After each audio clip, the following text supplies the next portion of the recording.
Where does self-confidence come from? And this is the best advice I can give you on that. Not neglecting, first of all, the small daily disciplines.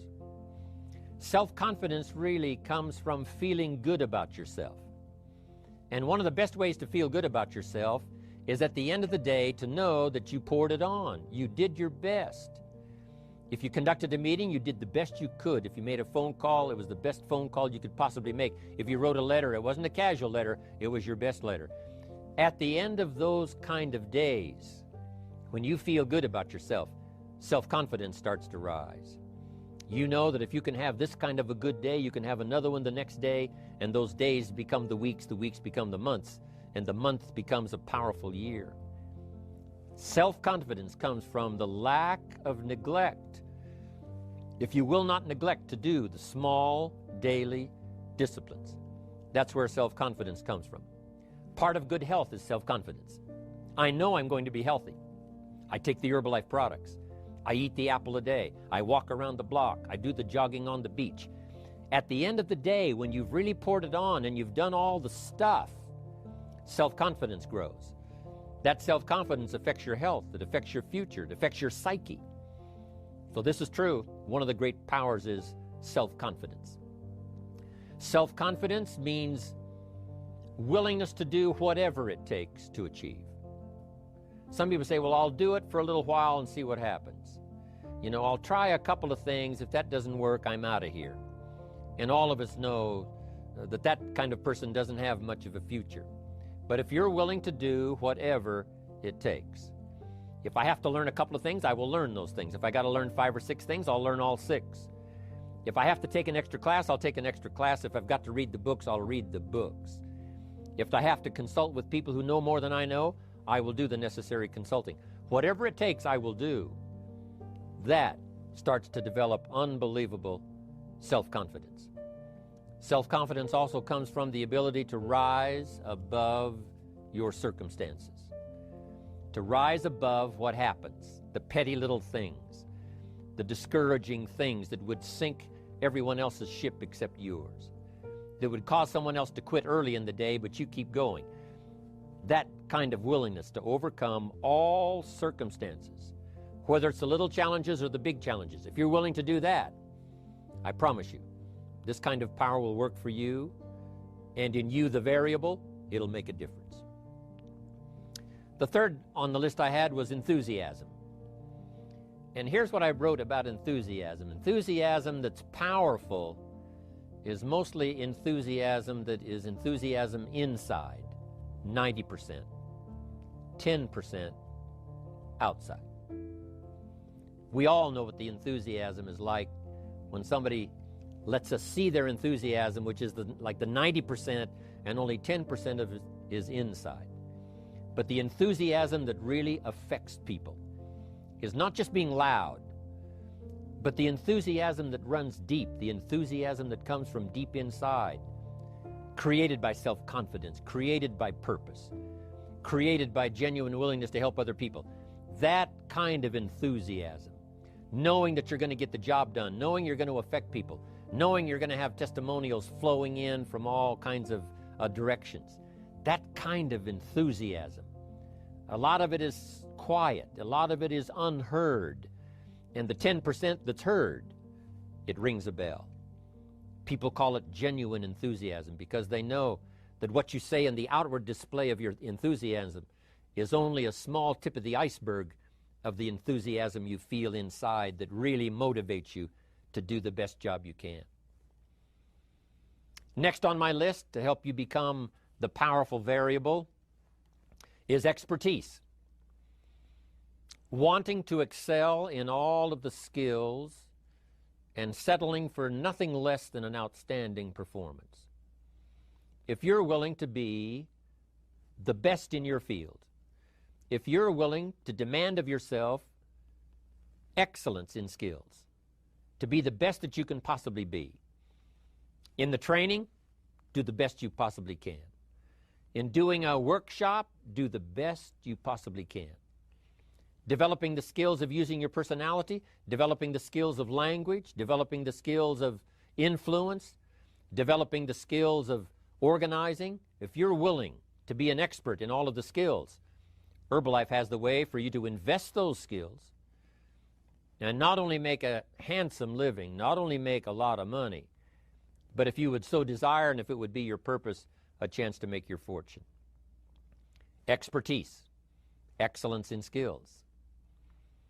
Here was the next one on my list, making a powerful contribution to you, the variable, and that is preparation. Well prepared. And preparation, of course, involves a whole lot of things. A big share of our life is preparing, getting ready. When we go to the first grade in school, we're just preparing for the second grade. After we've finished 2 grades, the 2 grades prepare us for number 3. Sometimes it seems like a long, excruciating time. And the time will just seem like it'll never come when we can finally have the performance that we really want. But it takes time to prepare. It takes time to get ready. And the decisions you make in the preparation time, those are the decisions that last for a lifetime. Preparing to have a good day. It's that preparing, maybe the night before, maybe the couple of days before the day that you're going to put everything together. The preparation for a meeting means that you've taken it serious. The preparation for doing a workshop means you're serious about the workshop. You want to make the best contribution. That kind of preparation is important. But here's preparation that's very vital, and that is to prepare yourself for success.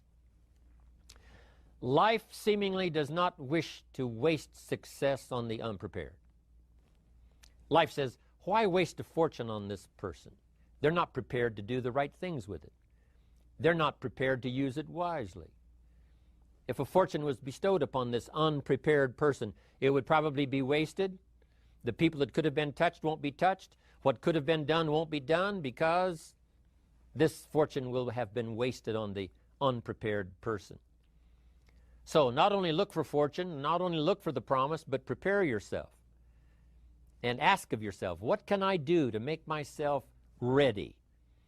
Because remember, life was designed not to give us what we want, not to give us what we need, but life was designed to give us what we deserve.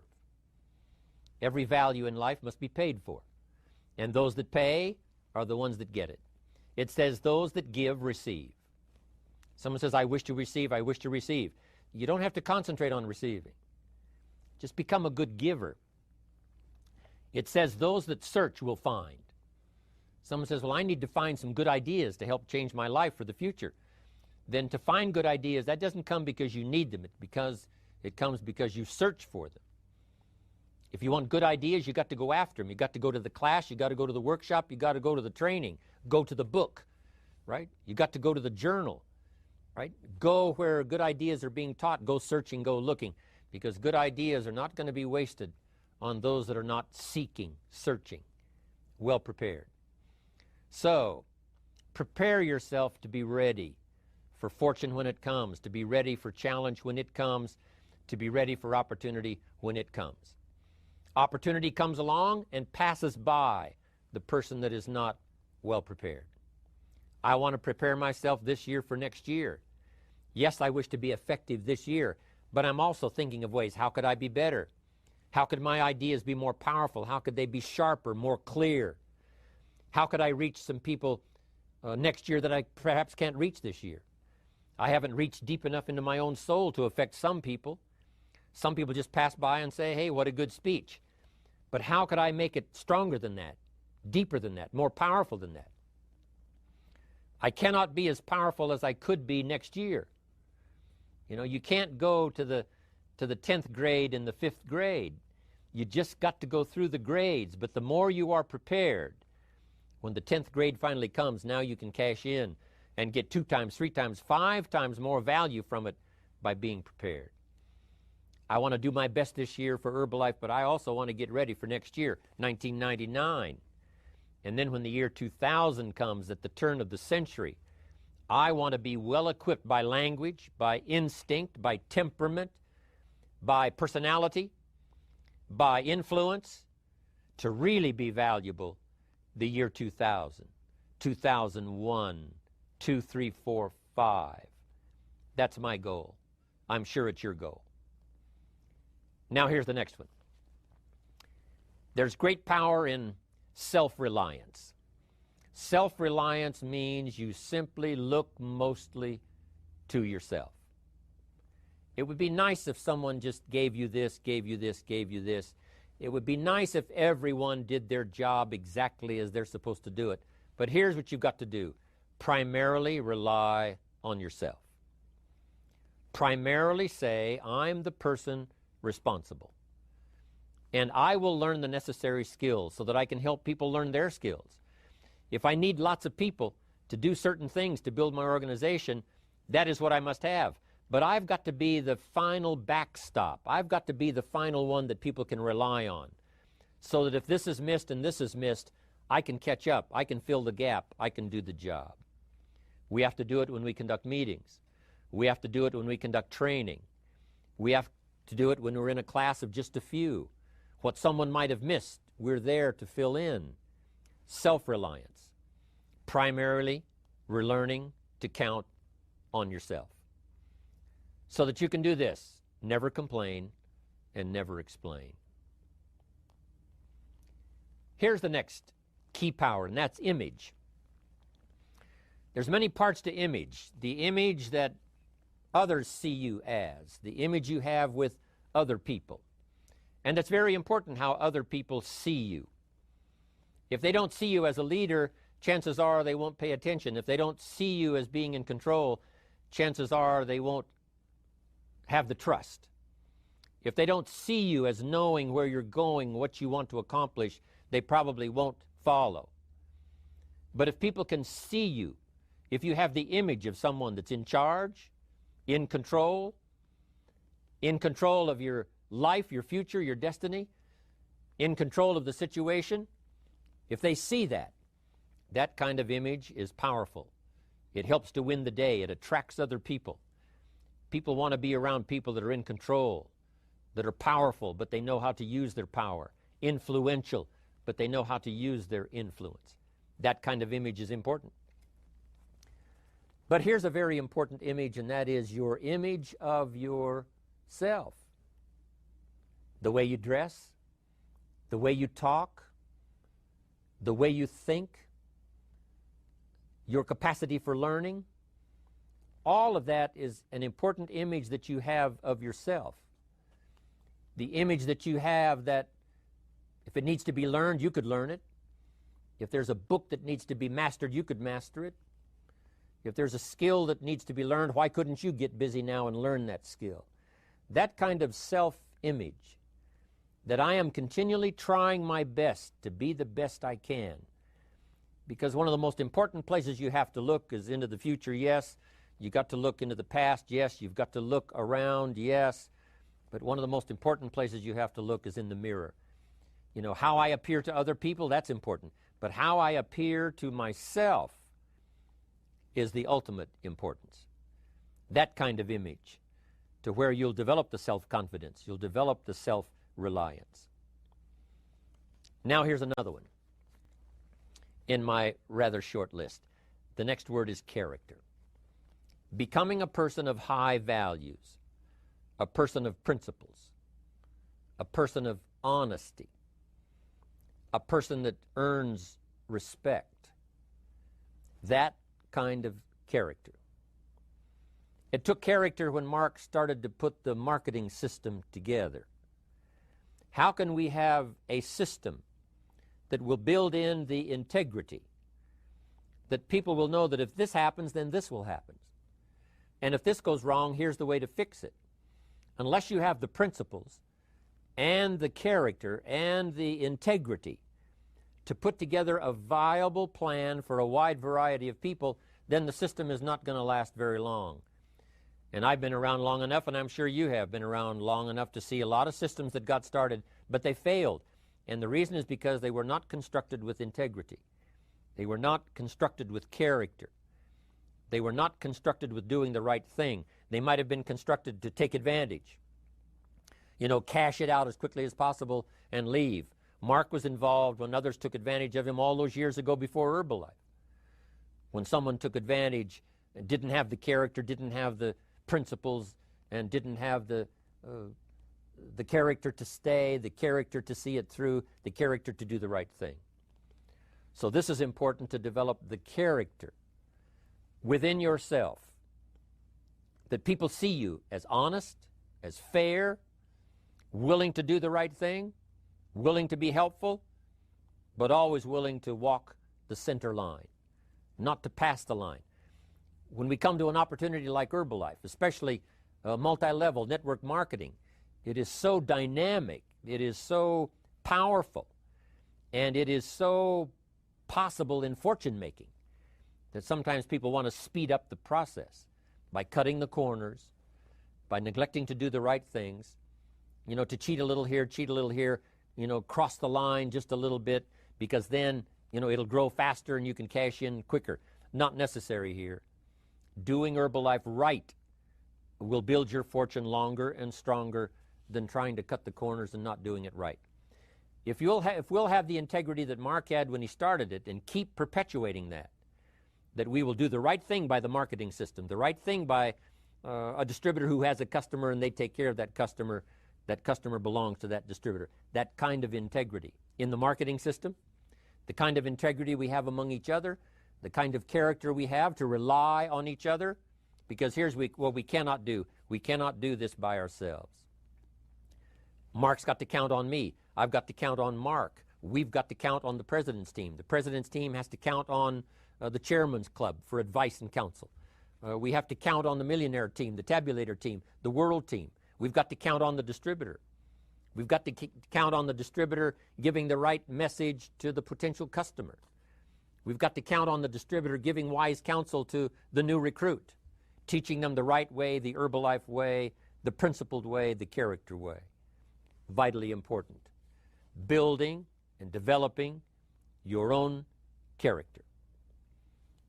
Now here's another one. It's called self-discipline. Self-discipline, all of us have a challenge with that. Because sometimes it's easy, and especially if you're working hard, doing the best you can, it's easy sometimes to let up and let it go. But remember, so many people, especially now that we're as big as we are around the world, are counting on what we do. At home office, they have to be careful. They have to be disciplined. It's easy for the person who ships the product from Herbalife says, oh, well, I'll wait until tomorrow to ship it. And then they go home and sleep like a baby. But the distributor who's waiting for that product doesn't sleep that night, or doesn't sleep when the product doesn't show on time. But if everybody will have the discipline to say, I will do the best job I can. I will make mistakes, of course, because we're all human, but I'll try to remedy those mistakes and do the best job I can. That kind of self-discipline that understands how important your part is in all of the functions that work. Coming to work on the set here, HBN, there's so many people that play a part. And each one of the parts that are played is necessary to put on the broadcast, make it viable, make it real, make it powerful. Any couple of them missing, and it would be a disaster. But all of it put together, and it works like a charm. Each person developing the self-discipline to do their part, do their job. Here's one more, and that is the power of extraordinary performance and demanding of yourself excellent results. This is so important. If you want to live extraordinary, you must do extraordinary. If you want an extraordinary income, you must do extraordinary things. If you want an extraordinary fortune, you must go with the demands of what it takes to have that fortune. Mark has made such a fortune, it's almost beyond comprehension what the numbers really are. But guess what he has the satisfaction of knowing? He earned it all. If he'd have been lax in the performance, Herbalife would not be here these 18 years later. Herbalife would have been a footnote in multi-level history. But because he performed year after year, the 3rd year and the 5th year, and the 7th year and the 10th year, and the 12th year and the 15th year, and now performing well in the 18th year, I'm telling you, that's what makes it such a viable fortune for Mark personally, of course, because he did the job. If we would ask of ourselves, that kind of performance. And you've got to ask it of yourself. You know, I can't ask it of you. I would try to inspire you. I would try my best to share with you what it might taste like, what it's like to finally make your fortune. It happened for me. But here's what you must do. You must demand it of yourself. Society does not demand that you not have a heart attack. But if you want to escape having a heart attack, you must demand it of yourself. Society doesn't demand that you take Herbalife and improve your health. You have to demand it of yourself. Society doesn't demand that you jog around the block every morning. But if you want good health, you must demand it of yourself. Society doesn't demand that you read a couple of books a week and improve your intelligence and your knowledge. That you must demand of yourself. Society does not demand that you build a financial wall around your family nothing can get through. That's not a demand of society. But you must demand it, if you wish it, you must demand it of yourself. Society doesn't demand that you learn a list of 10 skills in order to ensure your own future and the future of your family. Society doesn't demand it, doesn't require it. It is not a law. But if you want the benefit, you must demand it of yourself.